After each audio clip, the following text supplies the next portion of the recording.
Okay बेटा, good morning to all of you. Welcome back again to our channel. मेरा नाम Yogesh Golani है। मैं आप लोगों से नॉर्मली बात करता रहता हूँ, काफ़ी बार हम लोग बातें करते हैं पढ़ाई के बारे में। ठीक है, आज अगर हम लोग बात करें कि हम लोग इस वीडियो के अंदर क्या पढ़ने वाले हैं, इस लेक्चर के अंदर क्या पढ़ने वाले हैं, तो क्लास 11 हिंदी मीडियम का ये टॉपिक है। ठीक है ना, बायोलॉजी सब्जेक्ट का टॉपिक है 11th क्लास का। और आपका जो चैप्टर है वो है आप लोगों का जीव जगत, ठीक है, लिविंग वर्ल्ड। और उसके अंदर हम लोगों का जो टॉपिक चल रहा था वो क्या है, कैरेक्टरिस्टिक्स ऑफ लिविंग, यानी कि सजीवों के लक्षण। क्या जो टॉपिक चल रहा था आपका, कैरेक्टरिस्टिक्स ऑफ लिविंग यानी कि सजीवों के लक्षण। अभी तक हम लोग इनके कॉमन लक्षण पढ़ चुके थे, ठीक है ना, लेकिन सबसे इंपॉर्टेंट एक लक्षण आता है पहले। एक आज का जो लक्षण है वो क्या है, उपापचय क्रियाएं। भाई सजीव जो होते हैं उनमें उपापचय क्रियाएं होती हैं।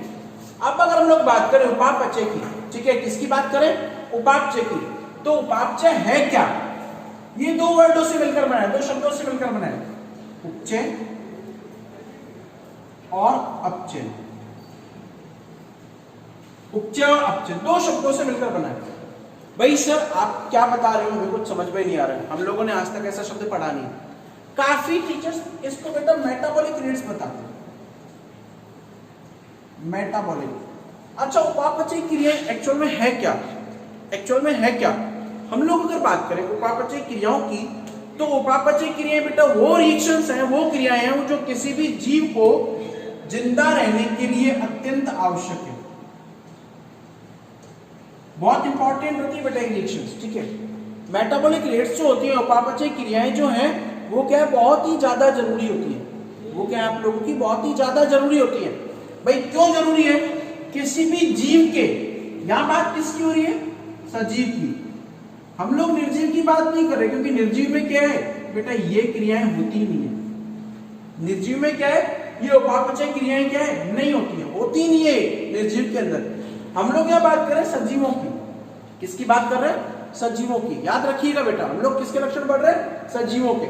ठीक है, तो सजीव के अंदर उनको जिंदा रहने के लिए अत्यंत आवश्यक क्रिया होती है, बहुत जरूरी क्रिया है। भाई सर जरूरी क्रिया है तो ऐसा क्यों, इतनी जरूरी भी क्यों है, क्योंकि इनके बिना किसी भी जीव का जो जीवन है वो संभव नहीं है, जीवन संभव ही नहीं है। समझ में आया भाई, किसी भी जीव का जीवन जो है वो संभव ही नहीं है इनके बिना। कैसे, चलो हम एग्जांपल देते हैं, फिर मैं इन शब्दों को बताऊंगा। ठीक है, ओके, शब्दों से पहले शब्दों को ही बात करें तो उपचय और अपचय। उपचय का मतलब होता है बेटा जुड़ना या संयुग्मन। ठीक है, और इसका मतलब मैं कॉमन भाषा में बताऊं तो टूटना। क्या होता है, टूटना या विखंडन, टूटना या विखंडन। भाई टूटना या विखंडन, जुड़ना या संयुग्मन। अब आपके दिमाग में क्वेश्चन आ रहा होगा कि सर ऐसे ऐसे वर्ड आप क्यों बोल रहे हो, संयुग्मन, जुड़ना। आप लोगों ने, अब मैं बताऊं क्या होता है कि जब दो या दो से अधिक, भाई जुड़ेंगे कितने, या तो दो जुड़ेंगे, सबसे छोटी इकाई जोड़ने की दो होती है, भाई 1+1 जुड़कर ही तो दो होते हैं। ठीक है ना, दो या दो से अधिक छोटे अणु आपस में मिलकर किसी वृहद अणु का निर्माण करते हैं। क्या कहलाता है बेटा, उपचय कहलाता है। क्या कहलाता है, उपचय कहलाता है। अच्छा, आप लोगों ने क्या केमिस्ट्री में पढ़ा होगा बेटा, एंडोथर्मिक और एक्सोथर्मिक, ऊष्मा शोषी अभिक्रिया। तो ये क्या है, ऊष्मा शोषी अभिक्रिया। भाई दो को जोड़ने के लिए हमें एफर्ट तो लगाना पड़ेगा ना, दो को जोड़ने के लिए हमें एफर्ट लगाना पड़ेगा, तो क्या है, ऊष्मा शोषी अभिक्रिया है, शोषण करती है बेटा। ठीक है, अब अपचय की बात करो, टूटना या विखंडन, तो ये क्या है, जब कोई भी एक वृहद अणु टूटकर दो छोटे, अब छोटे बेटा दो इसमें समान भी हो सकते हैं और असमान भी हो सकते हैं, अणुओं में विभक्त हो जाता है क्या कहलाता है? ये आपका अपचय कहलाता है। क्या कहलाता है? अपचयन कहलाता है। ठीक है, एक तो उपापचयन में दो प्रकार की क्रिया होती है, उपापचयन और अपचयन। ठीक है ना, उपचयन और अपचयन। उपचयन में क्या होगा? दो या दो से अधिक छोटे अणु आपस में मिलकर एक बड़े अणु का निर्माण कर देंगे। ठीक है, और अपचयन के अंदर क्या होगा बेटा? एक बड़ा अणु टूटकर छोटे अणु का निर्माण कर देगा। तो ये कैसी है भाई? कोई भी चीज टूटती है तो क्या ऊर्जा रिलीज होती है, ऊर्जा बाहर निकलती है। तो ये कैसी अभिक्रिया है?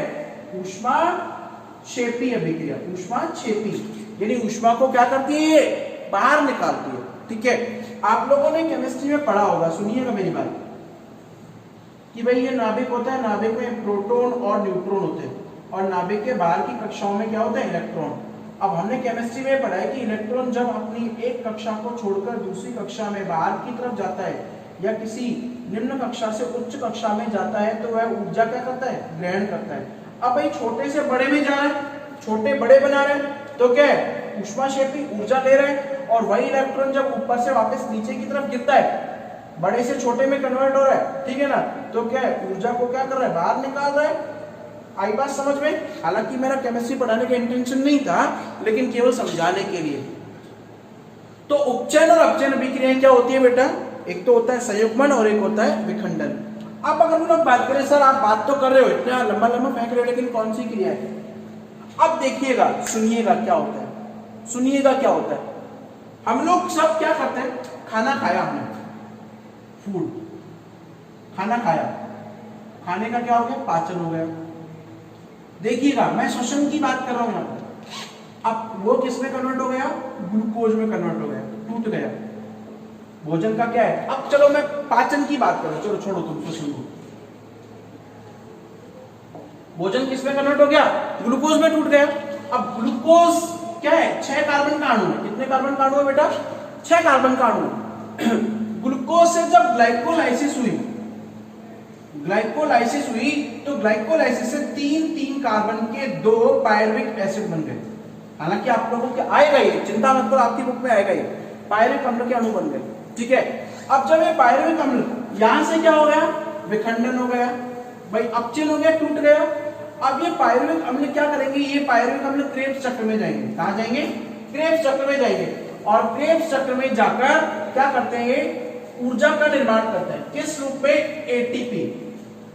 अब एटीपी क्या होता है भाई? एडिनोसिन ट्राई, ट्राई होता है बेटा 3 फास्फेट, एडिनोसिन ट्राई फास्फेट। ठीक है, टॉपिक पर भूलना, हम लोग उपापचय पढ़ रहे हैं, ये तो केवल एग्जाम्पल है। ठीक है, ये केवल एक उदाहरण है। अब देखो यहां पर तो विखंडन हो गया, ये एडिसिन का एक अणु है, माना कि एक एडिसिन का अणु है, इस तरीके से एडिनोसिन का एक अणु है। अब इसके ऊपर एक फॉस्फेट यहां जुड़ गया, एक फॉस्फेट यहां जुड़ गया, एक फॉस्फेट यहां जुड़ गया भाई, 3 जुड़े तो क्या हो गया? ये उपचयन हो गई, उपचयन हो गई। यानी कि उपापचय क्रिया वो होती है जो आपके शरीर को चलाने के लिए सहायक है। अब देखो, मैंने पाचन में दोनों ही क्रिया बताई, पहले विखंडन हुआ फिर उपचयन हुआ। ठीक है ना, पहले विखंडन हुआ फिर संयुग्मन हुआ। ठीक है, क्लियर है? तो ये कैसी क्रिया आप लोगों की?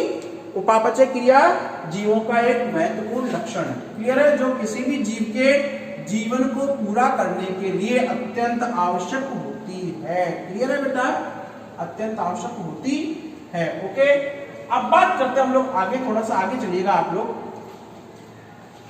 अगला टॉपिक आता है हमारे पास, इंपॉर्टेंट है, last, sorry second last character है।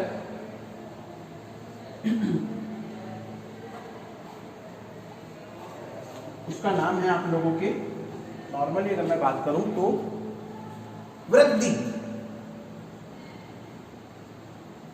वृद्धि, अगला कैरेक्टर आता है वृद्धि। अब भाई वृद्धि क्या है?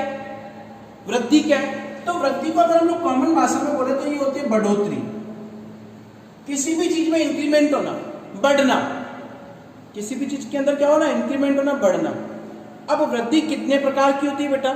नॉर्मली हम लोग बात करें तो वृद्धि 2 प्रकार की होती है। एक तो होती है सकारात्मक और एक होती है नकारात्मक। सर हमने आज तक नकारात्मक तो सुनी है कि भाई गलत संगत में पड़ गया, नकारात्मक, गलत लक्षण आ गए, नकारात्मक वृद्धि। ठीक है, सकारात्मक होता है अच्छी संगत में पढ़ना। चलो मैंने आप लोगों के लेवल का एग्जांपल दे दिया। सकारात्मक का मतलब पता है क्या होता है? जब कोई भी ऑर्गेनिज्म जो है उसमें एक्स्ट्रा थिंग्स, अच्छी चीजों का समावेश हो जाए, क्या कहलाता है? सकारात्मक वृद्धि कहलाती है। क्या कहलाती है? सकारात्मक वृद्धि कहलाती है। वहीं दूसरी ओर अगर हम लोग बात करें नकारात्मक की, तो नकारात्मक का मतलब क्या है कि कोई भी जीव जिसमें अच्छी चीजों का निष्कासन हो जाए, बाहर निकल जाए, ठीक है, नेगेटिव थिंग्स आ जाए, वो क्या होती है? नकारात्मक वृद्धि कहलाती है। सुनिएगा मेरी बात ध्यान से, सकारात्मक और नकारात्मक डिफरेंस। भाई सकारात्मक तो वो होती है जो जिसमें अच्छी चीजों का समावेश हो जाए, और नकारात्मक वो होती है अच्छी चीजें बाहर निकल जाए, ठीक है। ये तो ठीक है, हम लोग कॉमन अभी तक पढ़ते हुए आए, कॉमन अभी तक क्या है? पढ़ते हुए आए। लेकिन मैं बात करूं वृद्धि होती क्या है। अगर हम लोग सेल ग्रोथ की बात करें, किसी भी ऑर्गेनिज्म की ग्रोथ की बात करें, अब तुम लोगों को ये शब्द, किसी भी जीव की वृद्धि की बात करें, तो जीव के जीवन काल में वृद्धि दो प्रकार की होती है। एक तो होती है प्राथमिक, दूसरी होती है द्वितीयक। प्राथमिक और द्वितीयक। भाई प्राथमिक मतलब उसकी क्या बढ़ रही है? हाइट, सीधा सीधा संबंध है, यानी ऊंचाई में वृद्धि हो रही है। और द्वितीयक मतलब उसमें क्या आ रही है? परिपक्वता। क्या आ रही है? परिपक्वता। तुलसी का पौधा देखा है? तुलसी का पौधा देखा है? नॉर्मल मैं एग्जांपल दे रहा हूं, सबके घर में होता है तुलसी का पौधा। तुलसी के पौधे में आप लोग देखो, आप लोग पौधा लगाते हो, छोटा सा आपने बीज उगा दिया, पौधा बना, धीरे धीरे वो पौधा बड़ा होता चला गया, वो बड़ा होता चला गया। तो बड़ा होने के बाद क्या होगा कि एक समय ऐसा आता है कि पौधे की हाइट तो बढ़ना रुक जाती है। भाई इतना पौधा हो गया, हाइट बढ़ गई उसकी। अब उसके ऊपर जब ऊपर फ्लावर आने स्टार्ट होंगे, तो जब तक हाइट बढ़ी तो कौन सी वृद्धि थी? प्राथमिक। जब तक हाइट बढ़ी तो कौन सी वृद्धि थी? प्राथमिक। अच्छा, जब उसके ऊपर फूल आ गए तो आप लोग देखोगे कि वो पौधा बिल्कुल गहरा हो जाता है, इस तरीके से बहुत फैल जाता है घना, ठीक है, फ्लावर आने लग जाते हैं। यानी फ्लावर जो वो एंड में आता है टिप के ऊपर।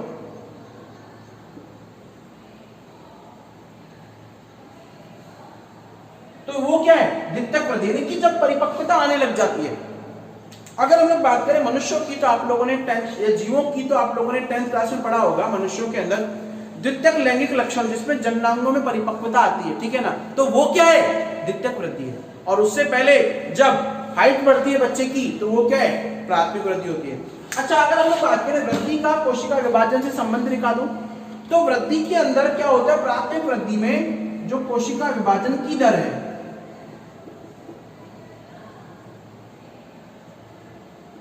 वो बहुत उच्च होती है, बहुत हाई होती है। और यहां पर क्या होती है? मतलब होती तो है लेकिन निम्न दर होती है। क्यों? क्योंकि अब सेल को ग्रोथ करना नहीं है, हमें हाइट नहीं बढ़ानी है, हमें क्या करना है? वाइडनेस बढ़ानी है, ठीक है ना। दूसरा, यहां पर क्या होती है?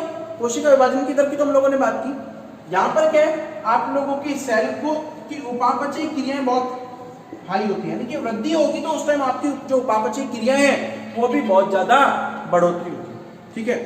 एक और प्रकार बताता हूं मैं आप लोगों को, सकारात्मक नकारात्मक को आप लोग क्या बोलते हो?